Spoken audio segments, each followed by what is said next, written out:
بادشاہ عبد المالک بن مروان بیت اللہ کا طواف کر رہا تھا۔ اس کی نظر ایک نوجوان پر پڑی جس کا چہرہ بہت پروکار تھا مگر وہ لباس سے مسکین لگ رہا تھا۔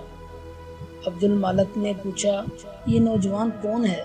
تو اسے بتایا گیا کہ اس نوجوان کا نام سالم ہے اور یہ سیدنا عبداللہ بن عمر رضی اللہ تعالیٰ عنہ کا بیٹا اور سیدنا عمر بن خطاب رضی اللہ تعالیٰ عنہ کا پوتا ہے۔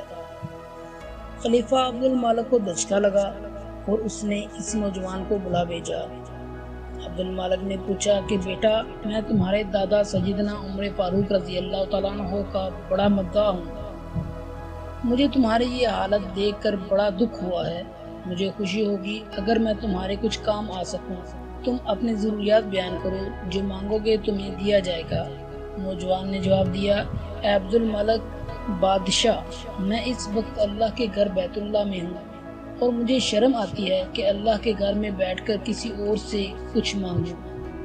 عبد المالک نے اس کے پرمتانت چہرے پر نظر دوڑائی اور خاموش ہو گیا۔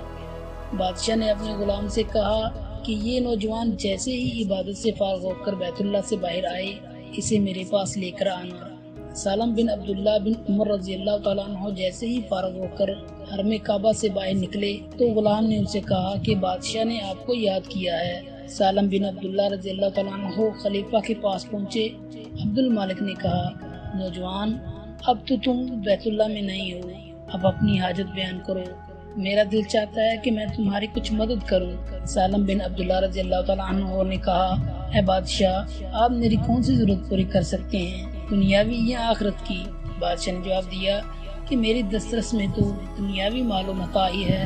سالم بن عبداللہ نے جواب دیا، امیر المؤمنین، دنیا تو میں نے کبھی اللہ سے نہیں مانگی، جو اس دنیا کا مالک ہے۔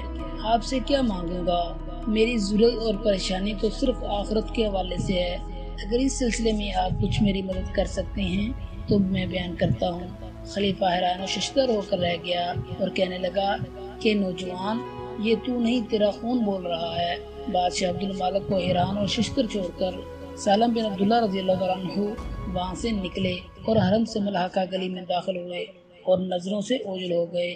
یوں ایک نوجوان حاکم وقت کو آخرت کی تیاری کا بہت اچھا سبق دے گیا کہ آپ نے بھی آخرت کے بارے میں کچھ سوچا؟ نہیں سوچا تو اللہ کے واسطے ابھی اسی لمحے سے سوچیں، کیا پتہ اگلا لمحہ ہمیں نصیب ہو یا نہ ہو۔ خدا حافظ۔